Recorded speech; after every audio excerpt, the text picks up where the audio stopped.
Hello बच्चों, कैसे हैं आप सभी। उम्मीद करता हूँ स्वस्थ होंगे, अच्छे से होंगे और लगातार स्टडी कर रहे होंगे, है ना। मैं विकास कुमार, ठीक है ना। आज फिर से क्लास 12 की फिजिक्स का फर्स्ट चैप्टर से बहुत ही इम्पोर्टेंट टॉपिक लेके आया हूँ, जो कि बोर्ड एग्जाम की दृष्टि से काफी इम्पोर्टेंट है। आपका 5 नंबर इसी वीडियो में पक्का हो जाएगा, है ना। तो ये बोर्ड एग्जाम में कई बार क्वेश्चन पुटअप हुआ है और 5 नंबर में ही पूछा गया है, ठीक है ना। तो आज का ये हमारा टॉपिक है, क्या है भाई, एक समान रूप से आवेशित गोलीय कोष के कारण बाध्य क्षेत्र की तीव्रता। क्या पढ़ेंगे भाई, एक समान आवेशित गोलीय कोष के कारण बाध्य क्षेत्र की तीव्रता पढ़ेंगे, ठीक है ना। तो ध्यान दें, इधर हमारे पास क्या है भाई, कैपिटल आर त्रिज्या का ये कोई आवेशित कोष है। क्या है भाई, ये कैपिटल आर त्रिज्या का एक आवेशित कोष है, ठीक है ना। जिस पर क्या है भाई, प्लस क्यू आवेश एक समान रूप से क्या है भाई, वितरित है, यानी कि बटा हुआ है। इस पर प्लस क्यू आवेश क्या है भाई, बटा हुआ है ना। हमें इस कोष के बाहर तीव्रता ज्ञात करनी है, फिर कोष के पृष्ठ पर ज्ञात करनी है, फिर कोष के भीतर ज्ञात करनी है। यानी आपके पास 3 कंडीशन हो गई। आपके पास 3 कंडीशन है, तो तीनों कंडीशन में आपको बाध्य क्षेत्र की तीव्रता ज्ञात करनी है ना। कोष के बाहर, फिर कोष के पृष्ठ पर, फिर कोष के भीतर ज्ञात करनी है ना। तो इसमें देखिएगा कि ये जब आवेशित कोष है, ठीक है ना, और इस आवेशित कोष के केंद्र O से स्मॉल r दूरी पर एक बिंदु क्या लिया है बेटा, P लिया है, ठीक है ना। और बिंदु P पर 2 स्थितियां मैंने आपको कई बार बताया है। जहां बिंदु P होगा वहां 2 स्थितियां होंगी भाई, वेक्टर E और वेक्टर dA होगा। क्या होगा भाई, वेक्टर E और वेक्टर dA होगा, है ना। अब ध्यान से देखें कि बिंदु P पर जब हमें बाध्य क्षेत्र की तीव्रता ज्ञात करनी है, तो इसके लिए हम लोग क्या करेंगे कि स्मॉल r त्रिज्या का क्या करेंगे भाई, स्मॉल r त्रिज्या का एक क्या करेंगे भाई, सकेंद्रीय गोलीय पृष्ठ खींचेंगे। क्या करेंगे भाई, r त्रिज्या का सकेंद्रीय गोलीय पृष्ठ खींचेंगे, ठीक है ना। सकेंद्रीय किसे कहते हैं भाई, 2 या 2 से अधिक गोलों का केंद्र क्या होता है भाई, एक ही होता है, तो उसे सकेंद्रीय बोलते हैं ना। और फिर इस कोष के भीतर ज्ञात करेंगे, तो कोष के भीतर भी मान लेंगे क्या है भाई, एक बिंदु P डैश है ना। तो यहाँ पर भी हम लोग क्या करेंगे, यहाँ पर भी एक सकेंद्रीय गोलीय पृष्ठ खींचेंगे। एक हमने बिंदु P से गुजरने वाला सकेंद्रीय गोलीय पृष्ठ खींचा, और एक हमने बिंदु P डैश से गुजरने वाला सकेंद्रीय गोलीय पृष्ठ खींचा, ठीक है ना। तो ये जो सकेंद्रीय गोलीय पृष्ठ हैं ये वाले, इनको आप लोग क्या बोलोगे भाई, गॉसियन पृष्ठ बोलोगे। क्या बोलोगे भाई, गॉसियन पृष्ठ बोलोगे, ठीक है ना। और जिस पर प्लस क्यू आवेश एक समान रूप से क्या है भाई, वितरित है, यानी कि बटा हुआ है, तो आप उसे क्या बोलोगे, आवेशित कोष बोलोगे। क्या बोलोगे भाई, आवेशित कोष। इतनी बात समझ में आई, आप बोलोगे गुरुजी बिल्कुल बात समझ में आई, है ना। अब इतनी सी बात है इसमें, और कुछ नहीं है। तो अब देखिए इसकी परिभाषा कैसे बनाए, थ्योरी मान लेंगे। माना कैपिटल आर त्रिज्या का क्या है भाई, कैपिटल आर त्रिज्या का एक क्या है भाई, आवेशित कोष है, ठीक है ना, जिस पर प्लस क्यू आवेश एक समान रूप से वितरित है, ठीक है ना। हमें इस कोष के बाहर, कोष के पृष्ठ पर तथा कोष के भीतर बाध्य क्षेत्र की तीव्रता ज्ञात करनी है। इतनी हमें आपको इसमें थ्योरी लिखनी है ना। तो बनाएंगे, क्या बनाएंगे भाई, माना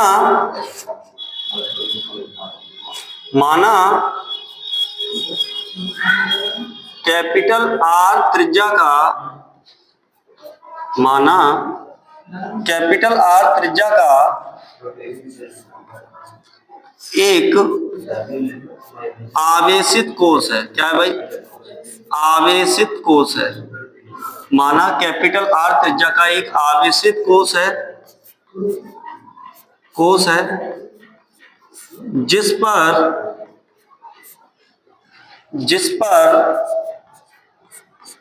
प्लस क्यू आवेश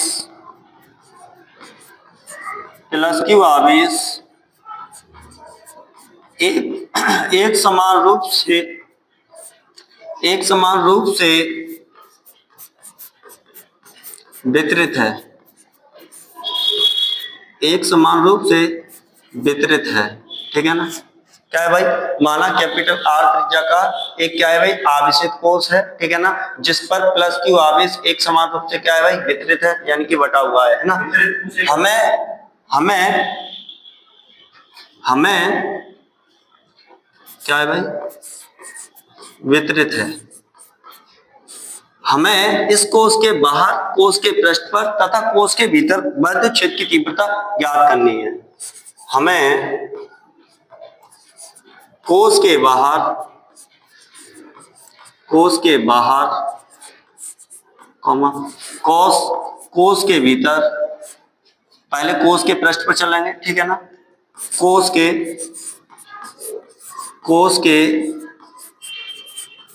पृष्ठ पर तथा कोष के भीतर वैद्युत क्षेत्र की तीव्रता ज्ञात करनी।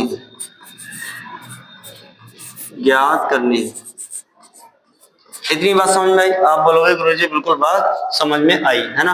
अब कितनी कंडीशन में भाई तीव्रता ज्ञात करनी है? 3 बता दिया ना आपको, एक कोष के बाहर, कोष के पृष्ठ पर, और फिर कोष के भीतर ज्ञात करनी है ना। तो पहला पॉइंट क्या रहेगा हमारा इसमें? पहला पॉइंट हमारा रहेगा जब बिंदु P कोष के बाहर है। कहाँ है भाई? जब बिंदु P कोष के बाहर है, ठीक है ना। तो पहला केस क्या रहेगा भाई? जब बिंदु P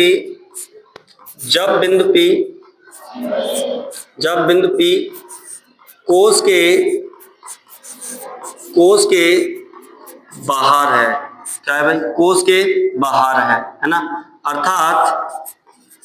अर्थात जब बिंदु P कोष के बाहर रहेगा तो आपकी स्मॉल r जो है वो बड़ी रहेगी और कैपिटल R क्या रहेगी भाई? छोटी रहेगी। अर्थात क्या रहेगा? Small r greater than capital R के लिए, ठीक है ना। इसका मतलब क्या है भाई?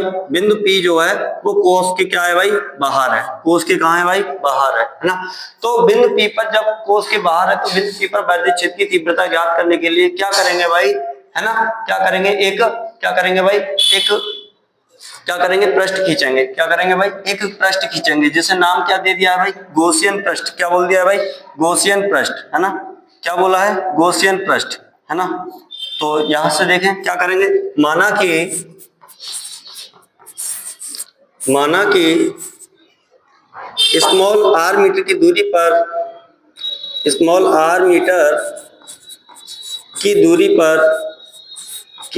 पर एक बिंदु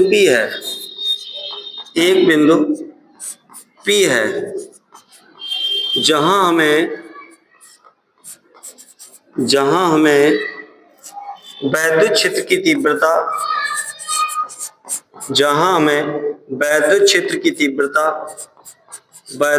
की तीव्रता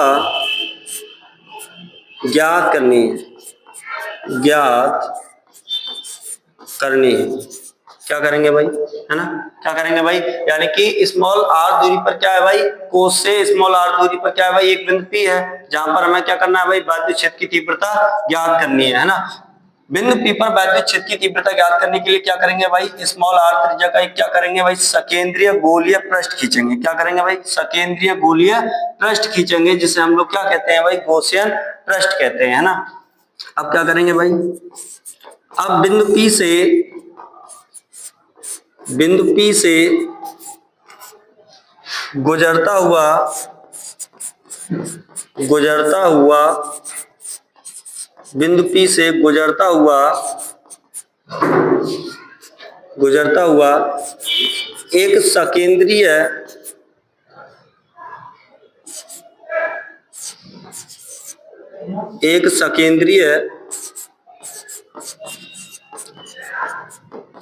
एक सकेंद्रीय गोलीय पृष्ठ खींचते हैं। क्या करते हैं भाई? गोलीय पृष्ठ खींचते हैं, है ना। क्या करेंगे भाई? इसके लिए बिंदु P पर वैद्युत क्षेत्र की तीव्रता ज्ञात करने के लिए हम लोग क्या करेंगे भाई? एक क्या करेंगे भाई? सकेंद्रीय गोलीय पृष्ठ खींचते हैं, ठीक है ना। क्या करते हैं भाई? सकेंद्रीय गोलीय पृष्ठ खींचते हैं, जिसे हम लोग क्या कहते हैं भाई? गॉसियन पृष्ठ कहते हैं। जिसे क्या कहते हैं? गॉसियन पृष्ठ कहते हैं। जिसे हम गॉसियन पृष्ठ कहते हैं।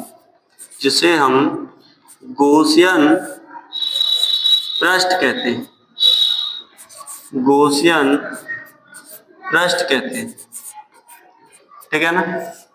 अब भाई अब क्या करेंगे? अब इस पृष्ठ अवयव ds से होकर यानी कि पृष्ठ अवयव जो डी है ये वाला, ठीक है ना, जो सूक्ष्म पृष्ठ अवयव है ना, तो पृष्ठ अवयव डीए से होकर गुजरने वाला क्या निकालेंगे भाई, वैद्युत फ्लक्स निकालेंगे। या यूं कहें कि भाई बिंदु पी से होकर गुजरने वाला वैद्युत फ्लक्स कितना होगा, है ना, या फिर यूं कह लो कि पृष्ठ अवयव डीए से होकर गुजरने वाला वैद्युत फ्लक्स कितना होगा। तो चलिए निकालते हैं। बताया था आपको कि vector E dot vector DA के अदिश गुणनफल के बराबर होता है ना।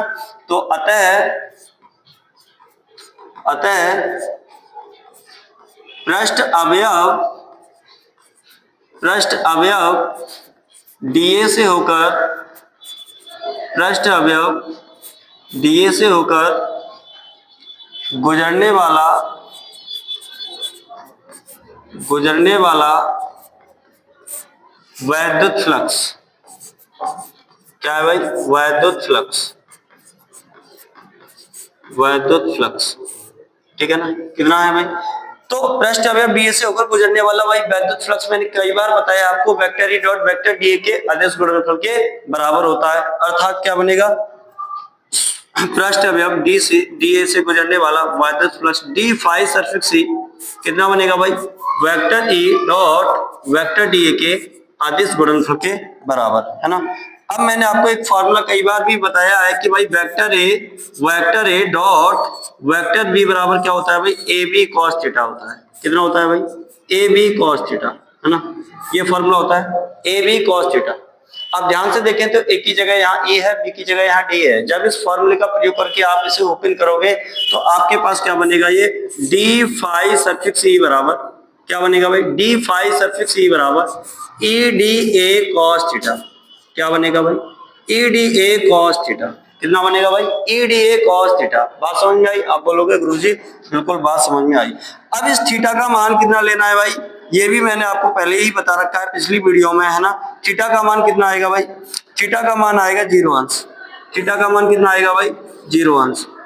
0 अंश क्यों आएगा भाई, क्योंकि वेक्टर ई व वेक्टर डीए एक ही डायरेक्शन में है ना। चलो मैं दिखाता हूं तुम्हें, ठीक है। वेक्टर ई व वेक्टर डीए क्या है भाई, एक ही दिशा में है, एक ही डायरेक्शन में है ना।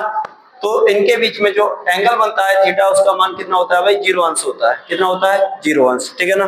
तो इसलिए इस थीटा का मान कितना आएगा भाई, 0 अंश आएगा, ठीक है। तो यहाँ लगाएंगे 0 अंश, तो ये हो जाएगा डी फाई सफिक्स ई बराबर कितना हो जाएगा भाई, ई डी ए कॉस 0 अंश। और आपको पता है कि भाई कॉस 0 अंश का मान कितना होता है, कॉस 0 अंश का मान कितना होता है भाई, 1 होता है। कितना होता है, 1, है ना।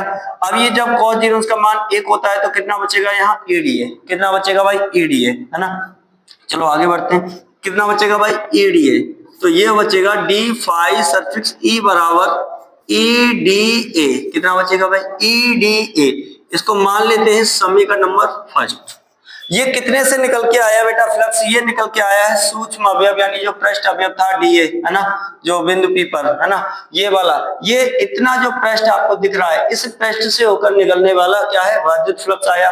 अब मैं आपसे कहूं कि आता है पूरे गॉसियन पृष्ठ से होकर कितना वैद्युत फ्लक्स गुजरेगा, तो आप कहेंगे गुरुजी इसका समाकलन करना है समीकरण फर्स्ट का। क्या बोलेंगे भाई, समाकलन करना है ना। तो पूरे गॉसियन पृष्ठ से होकर गुजरने वाला जो वैद्युत फ्लक्स आएगा, तो समीकरण फर्स्ट का क्या करेंगे भाई, समाकलन कर देंगे। क्या कर देंगे भाई, समाकलन, है ना। तो मैं इस बात को यहाँ पे लिख देता हूं,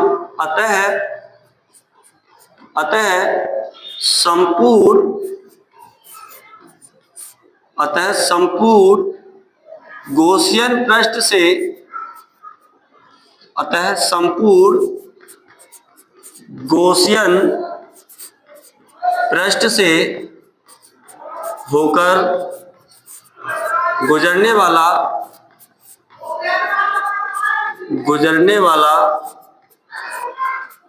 क्या है भाई, वैद्युत फ्लक्स,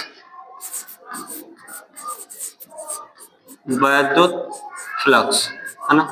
संपूर्ण गॉसियन पृष्ठ से होकर गुजरने वाला क्या है भाई, वैद्युत फ्लक्स। कितना होगा भाई, समीकरण फर्स्ट का तब क्या करेंगे हम लोग, समाकलन करेंगे, है ना। तब समीकरण फर्स्ट का समाकलन करने पर, समीकरण फर्स्ट का समाकलन करने पर, ठीक है। बात समझ में आई भाई।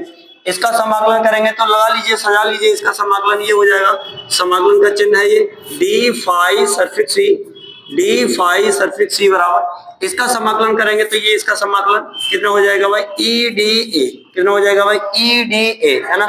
अब कोस हमारा कैसा है भाई, बंद है, तो इसमें हम कोस डाल लेंगे, ये इसका मतलब क्या हुआ, पृष्ठ जो है हमारा बंद है ना। अब जब इसका समाकलन निकालेंगे तो भाई इसका समाकलन में कई बार बता चुका हूं आपको, है ना। इसका समाकलन क्या निकलेगा, फाई सफिक्स सी, कितना निकलेगा भाई, फाई सफिक्स सी, क्योंकि जो डी के संपर्क में है वही उसका समाकलन आ जाता है, बराबर। अब देखिए इधर ई का तो समाकलन नहीं होने वाला है, तो ई को कर देंगे समाकलन से बाहर, तो ये आ जाएगा बाहर, कितना हो जाएगा, संपूर्ण इंटीग्रेशन डीए, कितना हो जाएगा भाई, संपूर्ण इंटीग्रेशन डीए, जहां पर इसका समाकलन कितना आएगा भाई, संपूर्ण इंटीग्रेशन डी ए, इसका समाकलन कितना आएगा भाई, इसका समाकलन भी ए आएगा, कितना आएगा भाई, ए, और ए क्या है भाई, गॉसियन पृष्ठ का क्षेत्रफल, क्या है भाई, गॉसियन पृष्ठ का क्षेत्रफल, और गॉसियन जो पृष्ठ था बिल्कुल गोले के आकार का था, तो गोले का क्षेत्रफल का फॉर्मूला क्या होता है भाई, 4 पाई आर स्क्वायर, क्या होता है, 4 पाई आर स्क्वायर, तो इसका मान लगाएंगे भाई 4 पाई आर स्क्वायर, कितना लगेगा, 4 पाई आर स्क्वायर, ठीक है ना। तो ये क्या है भाई, कुल क्षेत्रफल है आपके पास, क्या है, कुल क्षेत्रफल, ठीक है, ये क्या है भाई, कुल क्षेत्रफल। तो अब ये कितना हो जाएगा भाई, अब ये हो जाएगा फाई सफिक्स ई बराबर ई इंटू, यहां लगाएंगे इंटीग्रेशन डी ए का मान कितना आया भाई, 4 pi are square, 4 pi are square, है ना। इसको मान ले रहे हैं समीकरण नंबर सेकंड, ठीक है। अब इससे आगे कैसे चलेंगे भाई, गॉस की प्रमेय से, कैसे चलेंगे भाई, गॉस की प्रमेय से, है ना, क्योंकि हम गॉस के प्रमेय के अनुप्रयोग पढ़ रहे हैं, तो कैसे चलेंगे भाई, गॉस की प्रमेय से चलेंगे, ठीक है ना। तो गॉस की प्रमेय का कथन क्या था भाई, आपको सबको याद होगा, है ना। तो गॉस की प्रमेय क्या है, किससे चलेंगे भाई, गॉस की प्रमेय से, गॉस की प्रमेय से क्या होती है भाई, फाई सफिक्स ई बराबर क्यू अपॉन एप्सिलॉन नॉट, क्या होता है भाई, फाई सफिक्स ई बराबर क्यू अपॉन एप्सिलॉन नॉट, है ना। इसको मान ले रहे हैं हम लोग समीकरण नंबर थर्ड, क्या मान ले रहे हैं, समीकरण नंबर थर्ड। अब आप लोग समीकरण सेकंड और थर्ड का लेफ्ट हैंड साइड दिखेगा एक जैसा है, समीकरण सेकंड और थर्ड का लेफ्ट हैंड साइड दिखेगा एक जैसा है ना, फाई सफिक्स ई, और इधर भी समीकरण थर्ड में कितना है भाई, समीकरण थर्ड में भी फाई सफिक्स ई। जब इनके लेफ्ट हैंड साइड बराबर है, सेम है, तो मैं राइट हैंड साइड को क्या कर दूंगा भाई, बराबर कर दूंगा, क्या कर दूंगा, बराबर। किससे चल रहा हूं मैं चल रहा हूं समीकरण सेकंड, और किससे चल रहा हूं भाई, समीकरण थर्ड से, है ना, किससे चल रहा हूं, समीकरण सेकंड और थर्ड से। तो बराबर करेंगे तो ये कितना आएगा, E into 4 pi are square बराबर कितना आएगा भाई, क्यू अपॉन एप्सिलॉन नॉट, कितना आएगा भाई, क्यू अपॉन एप्सिलॉन नॉट, है ना, कितना आएगा। अब आपको बिंदु पी पर क्या ज्ञात करना था भाई, बाध्य क्षेत्र की तीव्रता ज्ञात करनी थी, है ना। तो बिंदु पी पर जब बाध्य क्षेत्र की तीव्रता ज्ञात करनी है, यहाँ से ई निकालना है, तो ये 4 पाई आर स्क्वायर मल्टीप्लाई में है, दूसरी तरफ कहाँ जाएगा, डिवाइड में, है ना। तो जब मैं इसे डिवाइड में भेजूंगा तो एप्सिलॉन नॉट को 4 पाई के संपर्क में मैच करके रख दूंगा, क्योंकि आपको वैल्यू पता है ना कि 1/4 पाई एप्सिलॉन नॉट कितना होता है ना, 9 × 10⁹ होता है। तो 4 पाई को एप्सिलॉन नॉट के संपर्क में ऐसे लगा सकता हूँ, 1/4 पाई एप्सिलॉन नॉट, और ऊपर कितना है भाई, क्यू, और आर स्क्वायर कहाँ आएगा भाई, नीचे, है ना। तो ये आ गई क्या आ गई भाई, कोस के बाहर बाध्य क्षेत्र की तीव्रता कितनी होती है भाई, कोस के बाहर बाध्य क्षेत्र की तीव्रता 1/4 pi epsilon naught Q upon R square. इसको मान ले रहे हैं हम लोग समीकरण नंबर 4, क्या मान ले रहे हैं भाई, समीकरण नंबर 4, है ना। अब इससे आगे चलेंगे, समीकरण नंबर 4 से आगे चलेंगे, तो आपको एक चीज बता दूं मैं इसमें चित्र में, यदि कोस पर क्या हो भाई, पृष्ठीय आवेश घनत्व क्या हो भाई, सिग्मा हो, है ना। कोस पर क्या हो भाई, कोस पर पृष्ठीय आवेश घनत्व कितना हो भाई, सिग्मा हो, है ना। तो आपको मैंने एक फॉर्मूला पढ़ाया था भाई, सिग्मा बराबर क्या होता है, क्यू अपॉन ए होता है, किस पर हो भाई, कोस पर। तो कोस की त्रिज्या कितनी है भाई, कैपिटल आर है, ध्यान रखना भाई, कोस की त्रिज्या कितनी है, कैपिटल आर है। तो यदि कोस पर पृष्ठीय आवेश घनत्व कितना हो भाई, सिग्मा हो, है ना, क्या हो भाई, सिग्मा। तो यहां लिखता हूं, यदि कोस पर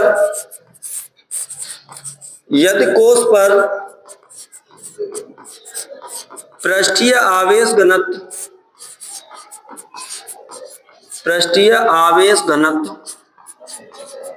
कितना हो भाई, सिग्मा हो, कितना हो भाई, सिग्मा हो, तो सिग्मा बराबर क्या फॉर्मूला होता है भाई, बताया है ना मैंने, क्या होता है भाई, सिग्मा बराबर होता है कितना, Q अपॉन ए, कितना होता है भाई, Q अपॉन ए, और ए क्या है भाई, कोस का क्षेत्रफल, ए क्या है भाई, कोस का क्षेत्रफल।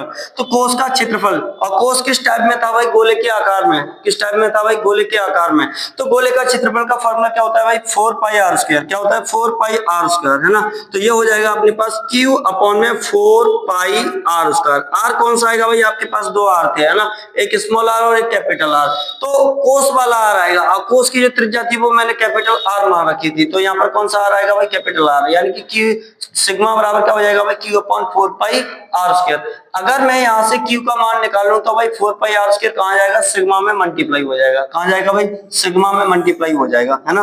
तो ये आ जाएगा मेरे पास Q बराबर sigma into 4 pi are square, कितना हो जाएगा भाई, Q बराबर sigma into 4 pi are square.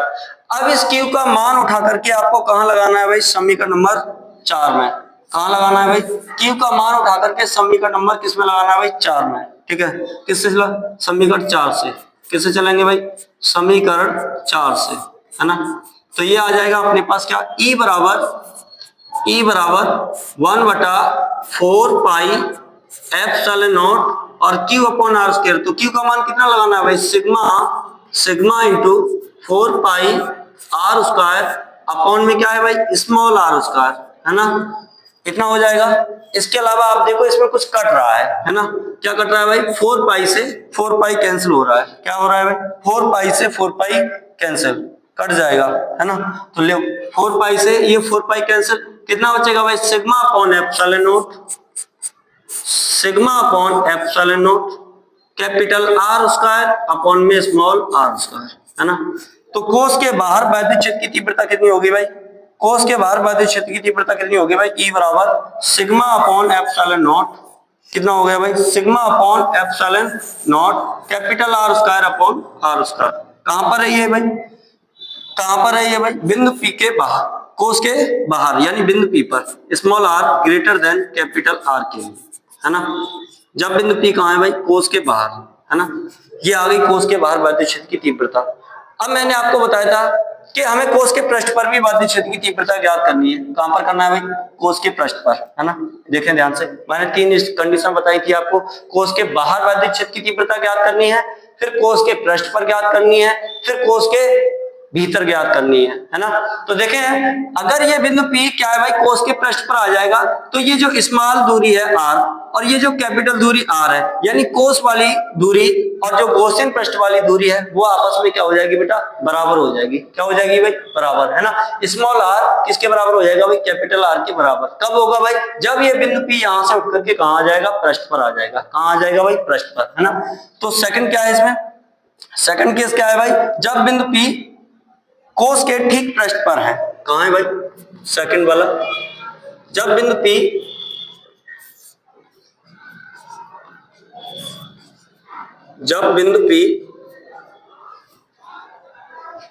कोस के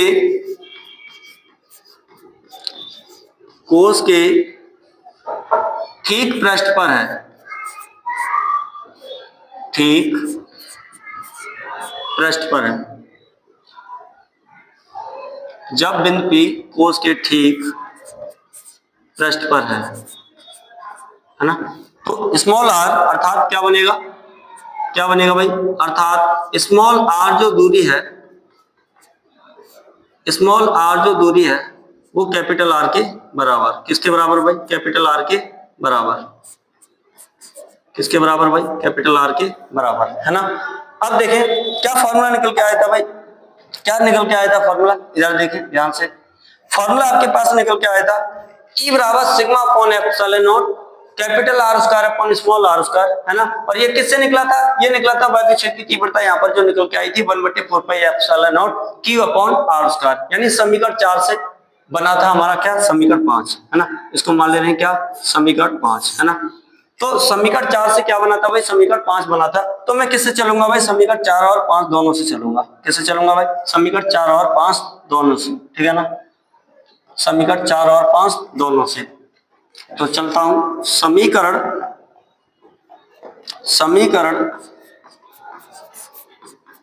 4 वह समीकरण समीकरण 5 से, ठीक है ना, क्या थे, ई बराबर 1/4 pi epsilon naught Q upon R square बराबर कितना निकल के आया था भाई, sigma upon epsilon naught capital R square upon में स्मॉल आर स्क्वायर, है ना। इससे चलूंगा तो यहाँ पर क्या है भाई, दूरी बराबर है, स्मॉल आर क्या है भाई, कैपिटल आर के बराबर है ना। तो स्मॉल आर की जगह चाहे तो आप कैपिटल आर पुटअप कर दीजिए, चाहे कैपिटल आर की जगह स्मॉल आर पुटअप कर दीजिए, लगा दीजिए, है ना। तो कितना आएगा, देखिए ई बराबर आएगा 1/4 pi epsilon naught Q upon R square बराबर सिग्मा अपॉन एप्सिलॉन नॉट, ऊपर है आपके पास कैपिटल आर स्क्वायर अपॉन में है नीचे स्मॉल आर स्क्वायर। जब बिंदु P कोस के ठीक पृष्ठ पर था तो दोनों दूरियां आपस में क्या हो गई थी बेटा, बराबर हो गई थी, है ना। तो स्मॉल आर कैपिटल आर के बराबर, तो स्मॉल आर की जगह में लगा रहा हूं क्या, कैपिटल आर स्क्वायर, है ना। अब ध्यान से देखो तो यहाँ आर स्क्वायर कैंसिल हो रहा है, ठीक है ना, कट रहा है, कितना बचेगा भाई, ये बचेगा अपने पास ई बराबर 1/4 pi epsilon naught Q upon R square बराबर सिग्मा अपॉन एप्सिलॉन नॉट, कहाँ निकली भाई, ये निकलाया वैद्युत क्षेत्र की तीव्रता कहां पर, कोस के ठीक पृष्ठ पर, कहां पर निकला है भाई, कोस के ठीक पृष्ठ पर, है ना। अब तीसरी बार में कहां बचा भाई, कोस के भीतर, तीसरा पॉइंट क्या है भाई, कोस के भीतर, कहां पर ज्ञात करनी थी भाई, कोस के भीतर, है ना। तो देखें इधर कोस के भीतर जब वैद्युत क्षेत्र की तीव्रता ज्ञात करनी है तो आप एक ध्यान से देखें तो जो प्लस क्यू आवेश है वो कोस के पृष्ठ पर वितरित है, यानी बाहर, है ना, कोस के बाहर पृष्ठ पर वितरित है, लेकिन कोस के भीतर में कोई आवेश उपस्थित नहीं है ना। जब कोस के भीतर कोई आवेश उपस्थित नहीं है तो वहां पर कोई भी वैद्युत क्षेत्र नहीं होगा, है ना। तो कहने का मतलब ये हो गया कि जो प्लस क्यू चार्ज है वो कोस के भीतर उपस्थित नहीं है, तो फिर कोस के भीतर जो वैद्युत फ्लक्स होगा वो क्या होगा भाई, जीरो होगा, क्या होगा, जीरो होगा, है ना। तो मैं वही कर रहा हूं कि मान लूंगा तीसरे केस में, माना कोस के भीतर एक बिंदु क्या है भाई, पी डैश है, क्या भाई, पी डैश है, क्योंकि जो प्लस क्यू आवेश है वो क्या है भाई, कोस के पृष्ठ पर वितरित है, यानी कोस के भीतर कोई भी आवेश उपस्थित नहीं है। तब कोस के भीतर जो वैद्युत फ्लक्स निकलेगा वो क्या होगा भाई, जीरो होगा, क्या होगा भाई, जीरो होगा, है ना। तो तीसरा पॉइंट क्या है हमारे पास, तीसरा पॉइंट है जब बिंदु P कोस के भीतर है यानी अंदर, है ना, क्या है भाई, तीसरा पॉइंट, जब बिंदु P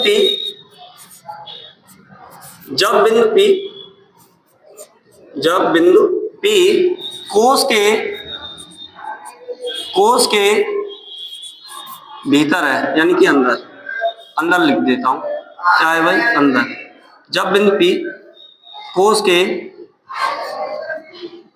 अंदर है, कहाँ है भाई, अंदर, है ना, अंदर है, तो अर्थात जब बिंदु P कोस के अंदर आ जाएगा तो वहां पर जो स्मॉल दूरी है ये कम हो जाएगी और बड़ी जो दूरी थी आर, कैपिटल आर, वो क्या है भाई, बड़ी हो जाएगी, है ना। स्मॉल आर क्या है भाई, कम हो जाएगी और कैपिटल आर क्या है भाई, बड़ी हो जाएगी, है ना। तो ये कंडीशन आएगी, है ना। तो अब आपको जैसा कि मैंने बताया कि कोस के ठीक भीतर क्या है भाई, एक बिंदु पी डैश था, क्या था, एक बिंदु पी डैश। तो मान लेंगे, माना आवेशित कोस के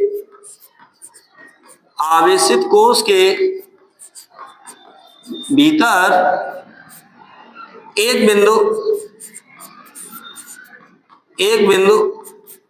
पी डैश है, कितना है भाई, पी डैश है, एक बिंदु कितना है भाई, पी डैश, है ना, कितना है भाई, पी डैश है। चूंकि आवेश कोस के पृष्ठ पर वितरित है, कोस के पृष्ठ पर वितरित है,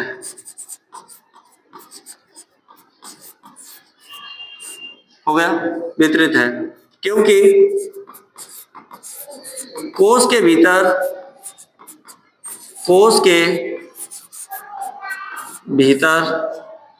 कोई आवेश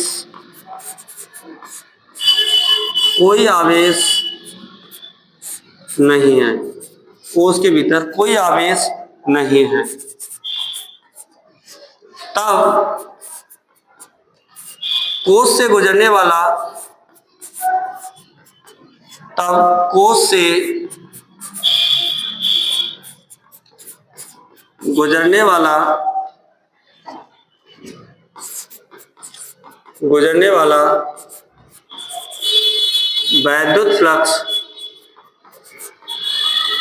वैद्युत फ्लक्स शून्य होगा। क्या होगा भाई? शून्य होगा। ठीक है, क्या होगा भाई? शून्य होगा।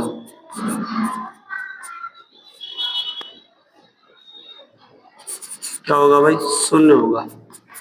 अर्थात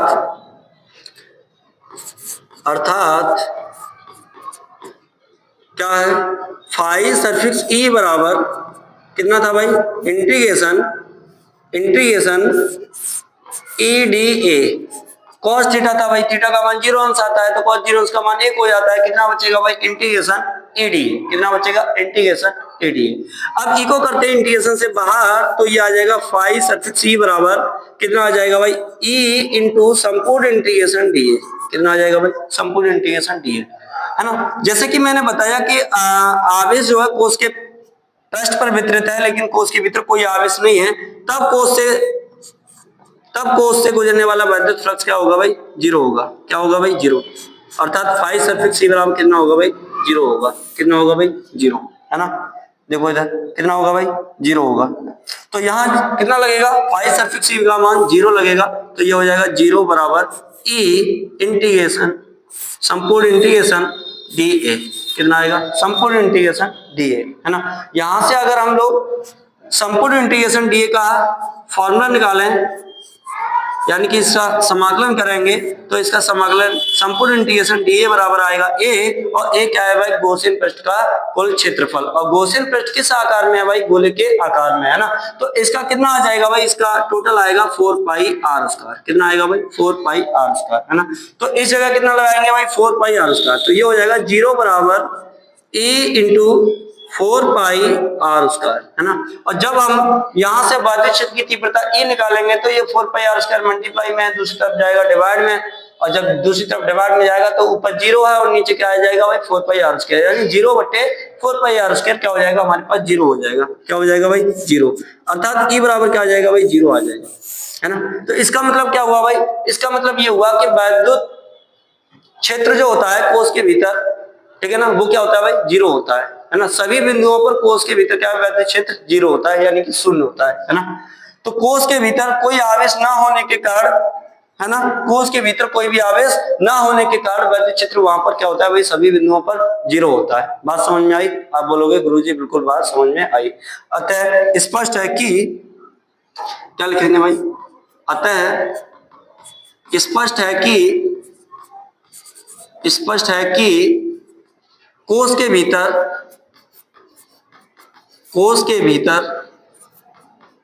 सभी बिंदुओं पर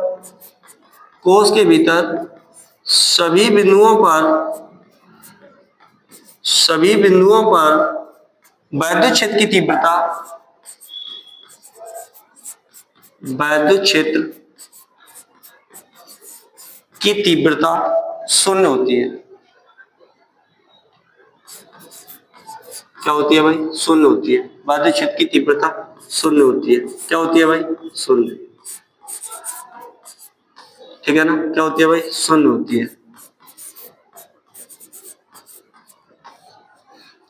ठीक है, इतनी बात समझ में आई? आप बोलोगे गुरुजी बिल्कुल बात समझ में आई, है ना। तो ये आपका टॉपिक आज का रहा, ठीक है ना। एक समान आवेशित गोलीय कोष के कारण वैद्युत क्षेत्र की तीव्रता, जो कि बोर्ड एग्जाम से काफी इंपोर्टेंट है। 5 नंबर का ये पूरा टॉपिक है, इसलिए आप इस वीडियो को शुरू से लास्ट तक देखिएगा, ठीक है ना। शुरू से लास्ट तक, ठीक है ना, मिस मत करिएगा, नहीं तो आपके 5 नंबर जो है डाउन हो जाएंगे, और पूरा वीडियो देखने के बाद ही आपके 5 नंबर जो है पक्के हो पाएंगे। इसलिए आप जल्दी से वीडियो को देखें और 5 नंबर अपने पूरे करें। Thank you.